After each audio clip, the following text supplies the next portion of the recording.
Durante a Baixa Idade Média, um acontecimento macabro, o sumiço de 130 crianças e o suspeito, um flautista que, assim como as crianças, nunca mais foi visto.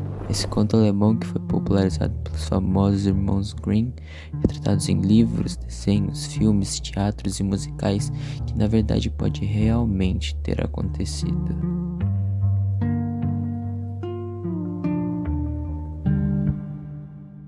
A cidade de Hamelin até hoje parece fazer parte de um conto de fadas. Fileiras de casas no estilo tradicional típico alemão, mansões burguesas do século XVI decoradas com frontões góticos e construções exuberantes, oferecendo belos exemplos da arquitetura do final do Renascimento. No entanto, o que poderia se tratar de uma curiosidade divertida esconde algo mais profundo. O conto toca num medo primitivo, quando notamos que o flautista é mais uma versão do bicho-papão. Os pais sempre temem a perda dos seus filhos. Todos os dias, em alguma parte do mundo, uma criança desaparece. Embora a história cause um medo universal, ainda soa mais alto em Hamelin, e o autor do flautista sugere o porquê. Na verdade, a grande surpresa do passeio não é tanto a paisagem urbana lindamente preservada, mas a sugestão de que o flautista é muito mais do que apenas um conto de fadas. E a prova está gravada nas próprias paredes de Hamelin. Em 1284, a cidade de Hamelin passou a sofrer com incontrolável infestação de ratos. Os animais comiam as barcas cheias de milho e trigo, bolos, os pães e o que mais havia pela frente, além de espalharem pulgas por toda parte, tornando a cidade um verdadeiro inferno. O prefeito então anunciou que premiaria com 1000 florins, moedas de ouro, quem conseguisse livrar Hamelin daquela peste desesperadora. No dia seguinte, um homem que não era familiar pela cidade, vestido em roupas coloridas, surgiu alegando ser o caçador de ratos. Incentivado pelo prefeito, ele tirou uma flauta do bolso e começou a tocar uma melodia.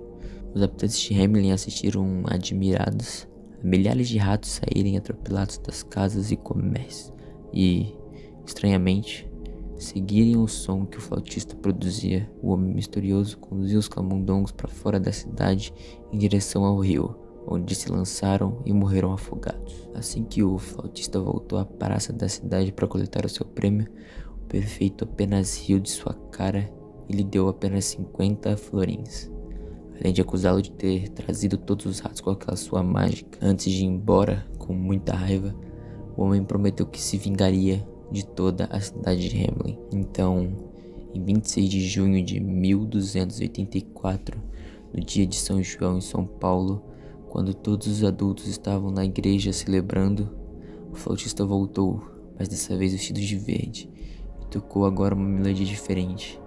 Dessa vez, não foram os ratos que começaram a segui-lo, mas sim as crianças. Um total de 130 pequenas foram atrás do flautista e desapareceram para sempre após entrar em uma caverna. Essa é a história contada pelos cidadãos de Hamelin aos seus filhos e netos.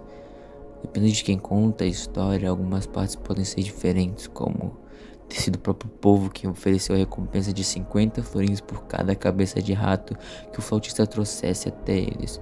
Mas, como ele tinha afogado os animais e não levou as cabeças, não tinha como provar o serviço, e o povo se negou a pagá-lo. Outra versão conta que nem todas as crianças seguiram ele, pois uma era surda e não podia ouvir o som da flauta, outra era cega e não poderia ver onde todos estavam indo, e a outra era manca e não conseguia acompanhar todos eles.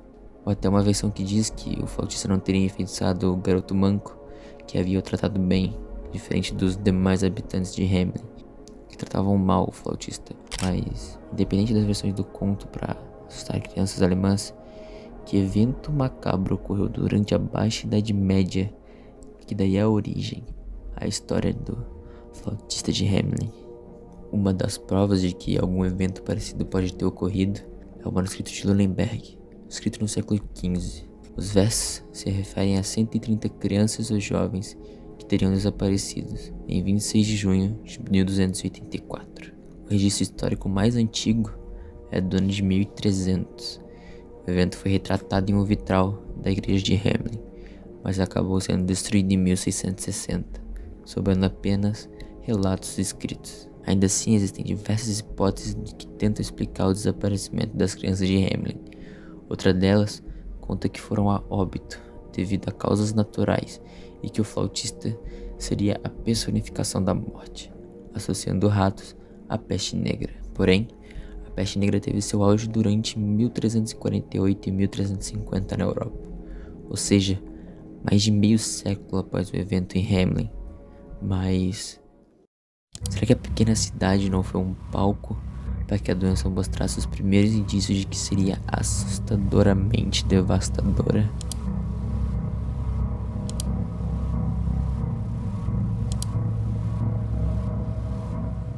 De acordo com Wiebke Heimer, coordenador dos projetos do Museu Hamelin, uma das principais teses sugere que os jovens da cidade migraram para a Europa Oriental em razão de uma recessão econômica.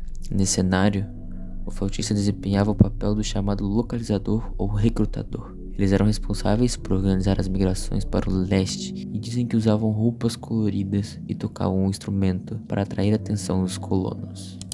Ainda, historiadores que sugerem que a lenda reflete a cruzada das crianças do século XIII, que tinha como objetivo a retomada de Jerusalém, Terra Santa. Mas o linguista alemão Jürgen Udolph sugere que as regiões ao redor de Berlim seriam os locais mais prováveis de imigração, área que agora forma o leste da Alemanha. Udolph descobriu que os sobrenomes mais comuns em Hamelin naquela época apareciam com muita frequência nas áreas de Uckermark e Prignitz, perto de Berlim, que ele indica como sendo o centro da migração. A teoria também é reforçada por evidências de que a região, então recém-libertada dos dinamarqueses, estava pronta para a colonização alemã. Contudo, talvez a mais curiosa das teorias é a que diz ter ocorrido na região um surto de dança coletiva, fenômeno medieval registrado em certas ocasiões após uma série de pandemias e desastres naturais. A praga da dança, também conhecida como dança de São Vito, teria surgido na Europa por volta do século XI, e no século XIII, um incidente como esse foi registrado na cidade de Erfurt, que fica ao sul de Hamelin. Na ocasião, um grupo de jovens teria ficado rodopiando de maneira descontrolada, de modo que muitos acabaram chegando a 20 km de distância da cidade. Já em outro povoado, um dos registros, inclusive, afirma que algumas crianças morreram de tanto dançar, enquanto outras acabaram ficando com tremores crônicos. Mas, seja lá qual for a melhor explicação, o conto do flautista de Hamelin ainda é misterioso e faz parte de uma herança cultural conhecida e respeitada no mundo todo. É por isso que a rua em Hamelin, onde as crianças se reuniram atrás do flautista, atualmente é chamada de Bungalow-Straße, ou a Rua Sem Bateria, onde ninguém tem permissão para tocar música ou dançar em homenagem àqueles que saíram e nunca mais voltaram.